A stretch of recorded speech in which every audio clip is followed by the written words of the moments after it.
എനിക്ക് എങ്ങനെയെങ്കിലും പെട്ടെന്ന് വെയിറ്റ് കുറയ്ക്കണമെന്ന് പറഞ്ഞപ്പോൾ ഞാൻ ഈ എഗ് ഡയറ്റ് എന്ന് പറയുന്നൊരു പ്ലാൻ പറഞ്ഞു കൊടുത്തു. എഗ് ഡയറ്റ് പ്ലാനിലെന്ന് പറയുന്നത് ഒരു ദിവസം 4 മുട്ടയാണ്. പക്ഷേ ഈ 4 മുട്ട കഴിക്കുമ്പോൾ നമുക്ക് വിചാരിക്കും അയ്യോ ഇങ്ങനെയൊക്കെ കഴിക്കാമോ എന്ന് ഓർക്കും. ഒരു ദിവസം മിനിമം 2 മാക്സിമം 3ഓളം മുട്ട ഒരു ദിവസം കഴിക്കാറുണ്ട്. നമ്മൾ തിരിച്ചറിയേണ്ട കാര്യം മുട്ട നല്ലത് എന്ന് പറഞ്ഞ ഉടനെ അത് നമുക്ക് പറ്റുമോ ഇല്ലയോ എന്ന് ആലോചിച്ചിട്ട് വേണം ഈ കാര്യം ചെയ്യാനായിട്ട്. പാമ്പിൻ്റെ വിഷം നമ്മൾ കഴിച്ചു കഴിഞ്ഞാൽ അത് പ്രോട്ടീനാണ്, അത് നമ്മൾ മസിൽ ബിൽഡപ്പ് ചെയ്ത് എടുക്കാൻ അത് സഹായിക്കുന്നൊരു കാര്യമാണ് എന്ന് പറഞ്ഞുകൊണ്ട് പാമ്പിൻ്റെ വിഷം നമ്മൾ ബ്ലഡിലേക്ക് വന്നു കഴിഞ്ഞാൽ വിതിൻ സെക്കൻഡ്സിനുള്ളിൽ വിതിൻ മിനിറ്റ്സിനുള്ളിൽ ഒരാൾ മരിക്കാനും സാധ്യതയുണ്ട്.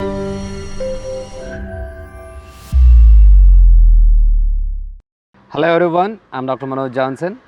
ലൈഫ് സ്റ്റൈൽ മെഡിസിനിലേക്ക് സ്വാഗതം. ഇന്ന് നമ്മൾ ഡിസ്കസ് ചെയ്യാൻ പോകുന്നത്, ഒത്തിരിയേറെ ആളുകൾ ചോദിക്കാറുണ്ട്, ഡോക്ടർ ഭൂരിഭാഗം വീഡിയോകളിൽ മുട്ടയെക്കുറിച്ച് സപ്പോർട്ടീവായിട്ട് സംസാരിക്കാറുണ്ട്, ഡോക്ടർ എന്താണ് മുട്ടയുടെ അംബാസിഡറോ എന്നൊക്കെ ചോദിക്കുന്ന ആളുകളുണ്ട്. അപ്പോൾ ബ്രാൻഡ് അംബാസിഡർ ആയിട്ടല്ല നമ്മൾ മുട്ടയെക്കുറിച്ച് പറയുന്നത്, എന്നാലും എന്താണ് മുട്ടയുടെ മെയിനായിട്ടുള്ള കാര്യം ഒത്തിരിയേറെ ആളുകളൊന്ന് ചോദിക്കാറുള്ള ഒരു കാര്യമാണ്. നേരിട്ട് ഡോക്ടറെ ഞങ്ങൾ ഇത്രയും നാൾ പഠിച്ചത് ശീലിച്ചത് നമ്മളെ പഠിപ്പിച്ചത് ഡോക്ടർമാർ തന്നെ പറയുന്നത് മുട്ട എന്ന് പറയുന്നത് വളരെ ഡേഞ്ചറസ് ആയിട്ടുള്ളൊരു കാര്യമാണ്, അതുകൊണ്ട് അത് സൂക്ഷിച്ച് വേണം കൈകാര്യം ചെയ്യാനായിട്ട്. എന്താ പറയുക, മുട്ടയുടെ മഞ്ഞക്കുരു ഉണ്ണി എന്നൊക്കെ പറയുന്നത് അത് വളരെ ഡേഞ്ചറസ് ആയിട്ടുള്ള കാര്യമാണ്, നിങ്ങൾ വേണമെന്നുണ്ടെങ്കിൽ മുട്ടയുടെ വെള്ള കഴിച്ചോ എന്നുള്ള രീതിയിൽ പറയുന്നുണ്ട്. ഞാൻ കൊല്ലങ്ങളായിട്ട് ഈ മുട്ടയുടെ മഞ്ഞക്കുരു എഗ് യോക്ക് കഴിക്കാറില്ല എന്ന രീതിയിലാണ് മെയിനായിട്ടുള്ള പറയുന്നത്. അപ്പം ഡോക്ടർ ഇങ്ങനെ പറയുമ്പോൾ ഞങ്ങൾക്കൊരു പേടി, സത്യം പറഞ്ഞാൽ ഇത് ചെയ്യാവോ, മുട്ടയുടെ ഉണ്ണിയോട് കൂടി നമുക്ക് കഴിക്കാൻ പറ്റുമോ എന്നുള്ളതെല്ലാം പേടിയോടുകൂടി ചോദിക്കുന്ന ആളുകളുണ്ട്. അപ്പം ഒത്തിരിയേറെ ആളുകൾക്ക് ഈ ഒരു സംശയം കാണും, ശരിക്കും നമുക്ക് മുട്ട ഇങ്ങനെ കഴിക്കാവോ എന്നുള്ള രീതിയിൽ. അപ്പം അങ്ങനെയുള്ള സംശയമുള്ള ആളുകൾക്ക് വേണ്ടിയിട്ട് മാത്രമായിട്ടാണ് ഞാൻ ഈ വീഡിയോ ചെയ്യുന്നത്. അപ്പോൾ എന്താണ് നേരായിട്ട് മുട്ട നമുക്ക് ഇത്രയും വലിയൊരു പ്രശ്നക്കാരൻ എന്ന രീതിയിലുള്ള ചിത്രീകരിച്ച് ഇത്രയും നാളും എന്ന് പറയുന്നത്, അത് പല റിസർച്ചുകളുടെ ബേസിൽ സാച്ചുറേറ്റഡ് ഫാറ്റ് നമ്മുടെ കൊളസ്ട്രോൾ ലെവലിനെ കൂട്ടുന്നുണ്ട്, ഹാർട്ടുകൾക്ക് ബ്ലോക്ക് ഉണ്ടാക്കുന്നുണ്ട്, ഹാർട്ട് അറ്റാക്ക് വരുന്നുണ്ട് എന്ന് പറഞ്ഞ പല രീതിയിലുള്ള പഠനങ്ങൾ ആദ്യം വന്നതിൻ്റെ ഭാഗമായിട്ടാണ് ഈ മുട്ടയെക്കുറിച്ചും എണ്ണയെക്കുറിച്ചും പ്രത്യേകിച്ച് വെളിച്ചെണ്ണയെക്കുറിച്ചും ഒക്കെ ഈ ഒരു അപവാദം, അതായത് നേരായിട്ടുള്ള ഒരു രീതിയല്ല, അത് റോങ് ഇൻഫർമേഷനാണ്, അതുകൊണ്ട് ആ ഒരു രീതിയിലാണ് അത് വന്നത്.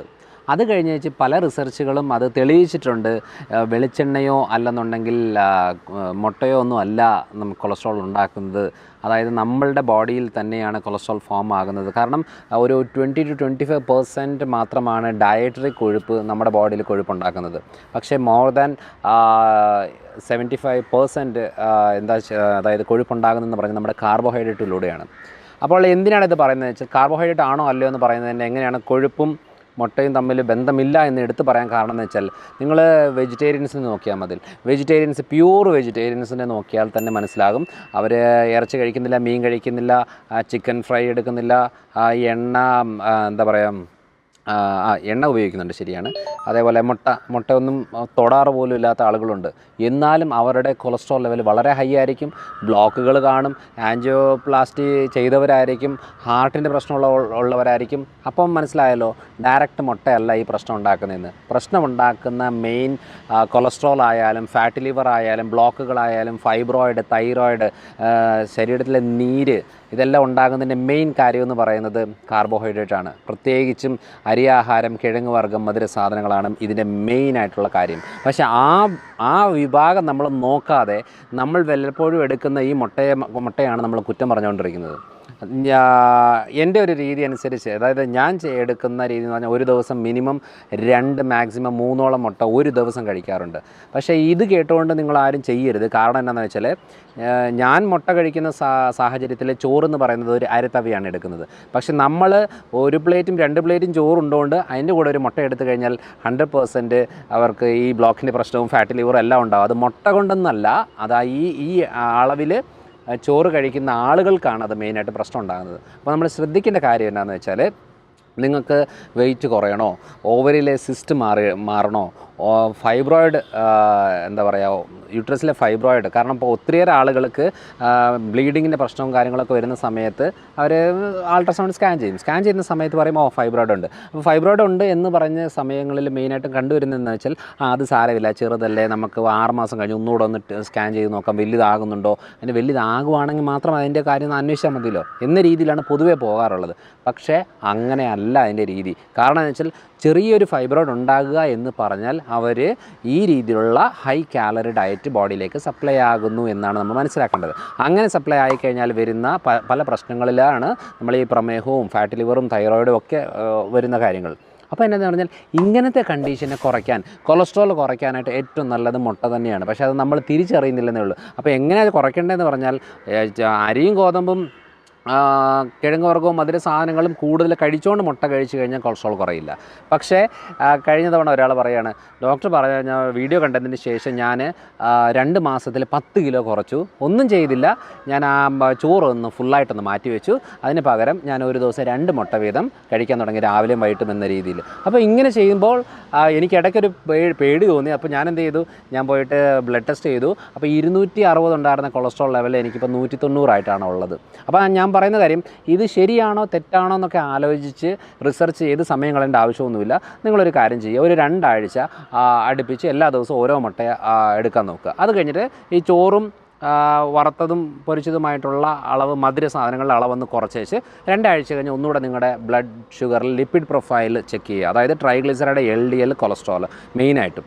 അപ്പോൾ ഈ കോമ്പിനേഷനിലുള്ള ബ്ലഡ് ടെസ്റ്റ് ചെയ്ത് നോക്കുമ്പോൾ നിങ്ങൾക്ക് അന്നേരം മനസ്സിലാവും, അപ്പോൾ മുട്ടയല്ല ഈ കൊളസ്ട്രോൾ ഉണ്ടാക്കുന്നതെന്ന്. കാരണം ഏറ്റവും കൂടുതൽ ഇപ്പോൾ ഞാൻ കഴിഞ്ഞ 11 കൊല്ലമായിട്ട് ഒരു ദിവസം മിനിമം 2 മുട്ടയാണ് കഴിക്കാറുള്ളത്. പക്ഷേ വീണ്ടും എടുത്ത് പറയുകയാണ്, കാരണം ഞാൻ മധുരം കഴിക്കാറില്ല, വളരെ കുറവാണ്. പക്ഷേ ചോറും വളരെ കുറവാണ്. അപ്പോൾ ഈ 2 കാര്യത്തിൽ തീരുമാനം എടുത്തെങ്കിൽ മാത്രമേ ഈ കാര്യം ചെയ്യാവുള്ളൂ. ഇനിയും ചില ആളുകളിൽ അത് എന്തിനത് പറയുന്നതെന്ന് വെച്ചാൽ, നമുക്ക് എന്താ പറയുക, ബ്ലഡ് ടെസ്റ്റ് ചെയ്യണം എല്ലാ കൊല്ലം. ഇപ്പോൾ US പോകണമെന്നുണ്ടെങ്കിൽ അവിടെ പ്രാക്ടീസ് ചെയ്യുന്നതിന് മുമ്പ് എല്ലാ കൊല്ലവും 5-6 മാസം അവിടെ പോകുന്നതിന് മുമ്പ് നമുക്ക് ഫുൾ ബ്ലഡ് ചെക്കപ്പ് ചെയ്യണം. അപ്പോൾ അങ്ങനെ ചെയ്യുന്ന സമയത്ത് എനിക്ക് ഇതുവരെ 160-170 മുകളിലേക്ക് ടോട്ടൽ കൊളസ്ട്രോൾ പോയിട്ടില്ല.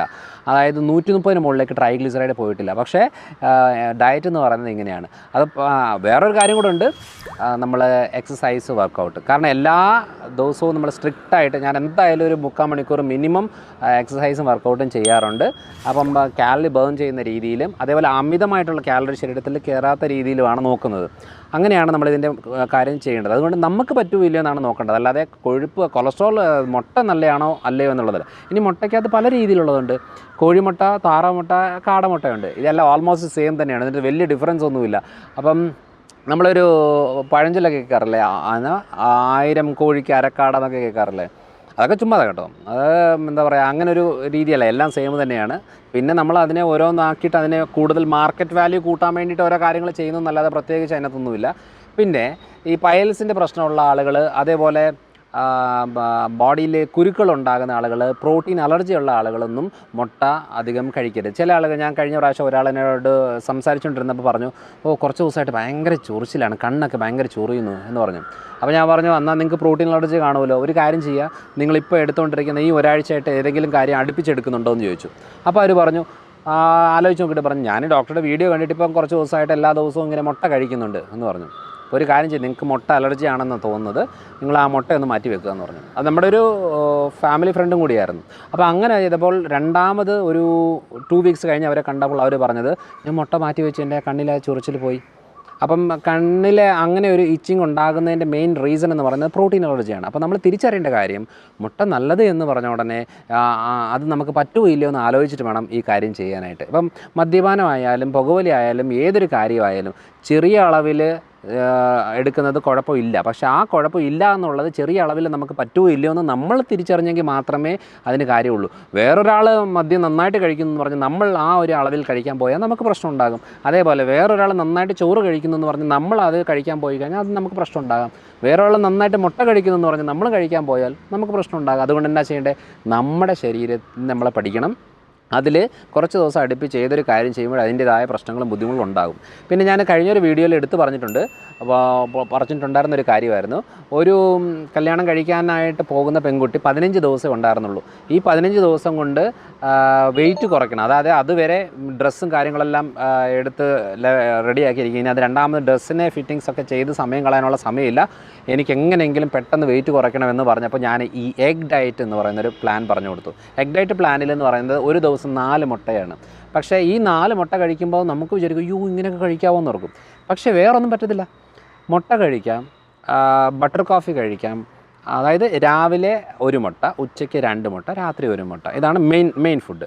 ഇതിൻ്റെ കൂടെ നമുക്ക് അവിയൽ, തോരന്, മെഴുക്ക് പുരട്ടി, വറവൽ, ഉപ്പേരി എന്നൊക്കെ പറയില്ലേ, ആ ഒരു ഗ്രൂപ്പ് ഓഫ് ഫുഡുകൾ പറ്റും. പിന്നെ ഈ രാവിലെയും ഉച്ചയ്ക്കും ഗ്യാപ്പിൽ ഒരു ആപ്പിളും വൈകുന്നേരം രാത്രിത്തെ ഗ്യാപ്പിൽ ഒരു ഓറഞ്ചുമായിട്ടാണ് പറഞ്ഞിരുന്നത്. ഇത് 10 ദിവസം ചെയ്തു. കാരണം 15 ദിവസം ഉണ്ടായിരുന്നു. 10 ദിവസത്തിൽ 7 കിലോ കുറഞ്ഞു. അപ്പോൾ ഞാൻ എടുത്ത് പറഞ്ഞതെന്ന് വെച്ചാൽ ഇതൊന്നും അങ്ങനെ കാലങ്ങളായിട്ട് എടുക്കേണ്ട ഒരു കാര്യമല്ല. നമുക്ക് ഓരോന്നിനും ടൈം പീരീഡ് ഉണ്ട്. ഓരോ ശരീരപ്രകൃതം പഠിച്ചു കഴിഞ്ഞിട്ട് പറയുന്നൊരു രീതിയാണ്. അല്ലാതെ നമ്മളിത് ചെയ്തിട്ട് കഴിഞ്ഞ പ്രാവശ്യം ഇങ്ങനെ ഒരാൾ ഞാൻ ആ വീഡിയോ പറഞ്ഞെന്ന് പറഞ്ഞ് ചെയ്തതുകൊണ്ട് 3 ദിവസം അടുപ്പിച്ച് ചെയ്തപ്പോഴത്തേനും ഗ്യാസ്ട്രൈറ്റിസ് ഉണ്ടായി. ശരീരത്തിൽ ഗ്യാസിൻ്റെ ഫോർമേഷനും നെഞ്ചരിച്ചിലും പ്രശ്നങ്ങളൊക്കെ ഉണ്ടായി. അപ്പം നമ്മൾ ശ്രദ്ധിക്കേണ്ട കാര്യം, ഏതൊരു കാര്യം നമ്മൾ ആദ്യത്തെ 3 ദിവസം ചെയ്ത് നോക്കിയിട്ട് പ്രശ്നമില്ല എന്ന് തോന്നുവാണെന്നുണ്ടെങ്കിൽ, പ്രശ്നമുണ്ടെങ്കിൽ 2 ദിവസം നോർമൽ ഡയറ്റിലേക്ക് വന്ന് വീണ്ടും ഇത് കണ്ടിന്യൂ ചെയ്യുക. ഇതെല്ലാം ചെറിയ ഷോർട്ട് പീരീഡിലേക്കാണ് ഇത് നമ്മൾ മെയിനായിട്ട് ഫോക്കസ് ചെയ്യേണ്ടത്. അതുകൊണ്ട് മുട്ട എന്ന് പറയുന്നത് നമുക്ക് പറ്റുമോ ഇല്ല എന്നുള്ളത് ആദ്യം മനസ്സിലാക്കണം. ഇനി മുട്ട കഴിക്കുകയാണെന്നുണ്ടെങ്കിൽ ഫുള്ളായിട്ട് ഹോൾ മുട്ടയായിട്ടാണ് കഴിക്കേണ്ടത്. അതിന് മഞ്ഞക്കുരു, വെള്ളം എന്ന് പറഞ്ഞ് മാറ്റിയെടുക്കേണ്ട ആവശ്യമില്ല.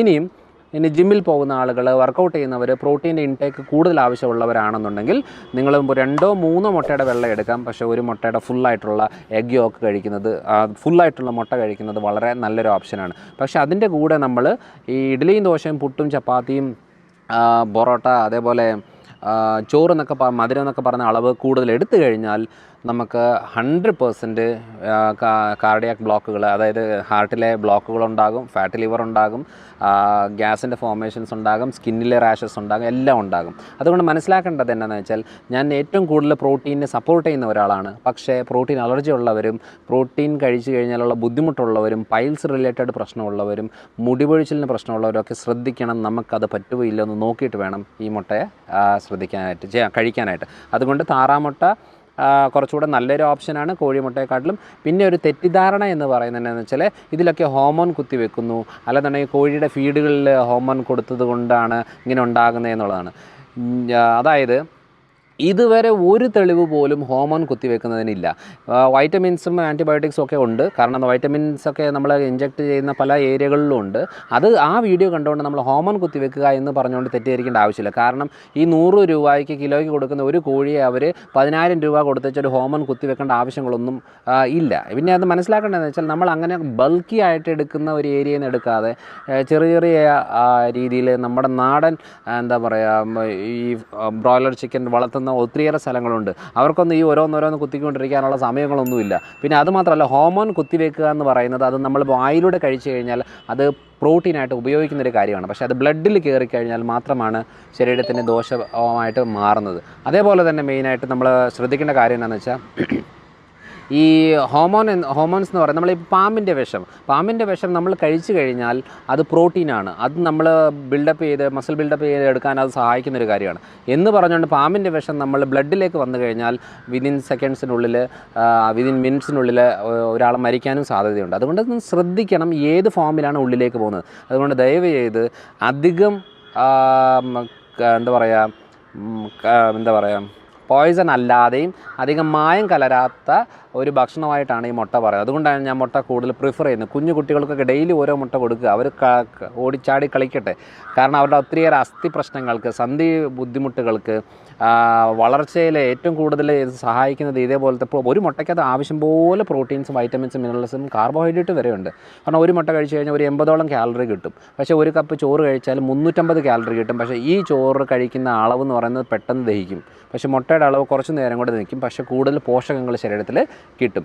അങ്ങനെയാണ് നമ്മൾ ശ്രദ്ധിക്കുന്നത്. അതുകൊണ്ട് കൂടുതൽ ചോറ് കഴിക്കുമ്പോൾ കുറച്ച് നേരം കഴിയുമ്പോൾ നമുക്ക് വീണ്ടും വിശക്കും. പക്ഷേ മുട്ടയുടെ അളവ് അങ്ങനെയല്ല. കുറച്ച് ഇതിൻ്റെ കൂടെ നമ്മൾ ഫാറ്റാണ് മെയിനായിട്ടും സപ്ലൈ ചെയ്യുന്നത് കൊണ്ട് നമുക്ക് പെട്ടെന്ന് വിശക്കത്തില്ല. അതുകൊണ്ടാണ് ഞാൻ എടുത്തു പറഞ്ഞത്, വെയിറ്റ് ലോസിനും ഫൈബ്രോയിഡിനും ഫാറ്റ് ലിവറിനും കൊളസ്ട്രോളും കുറയാനും മുട്ട നല്ലതാണ്. അതുകൊണ്ട് മുട്ട ആരും കുറ്റപ്പെടുത്തി മാറ്റി നിർത്തണ്ട. പിന്നെ ആദ്യം തിരിച്ചറിയേണ്ടത് നമുക്ക് പറ്റുമോ ഇല്ലയോ എന്നുള്ളത് സ്റ്റഡി ചെയ്തിട്ട് കണ്ടിന്യൂ ചെയ്യുക എന്നുള്ളതാണ്. ഇനി ചിലർക്കുള്ള സംശയം എന്താണെന്ന് പറഞ്ഞാൽ, ഈ പല രീതിയിൽ നമുക്ക് മുട്ട എന്ന് പറയുമ്പം പല വിഭവങ്ങളുണ്ടാക്കാം. നമുക്ക് മുട്ട കറിയായിട്ടുണ്ടാക്കാം, മുട്ട റോസ്റ്റ് ഉണ്ടാക്കാം, അതേപോലെ തന്നെ മുട്ടയുടെ ഇത് ബ്രെഡിനകത്ത് ഇട്ടിട്ട് നമുക്ക് ആ ഒരു രീതിയിലുണ്ടാക്കാം, ഓംലെറ്റ് ആയിട്ടുണ്ടാക്കാം, ഹാഫ് ബോയിൽ ഉണ്ടാക്കാം, ചീസ് മുട്ട.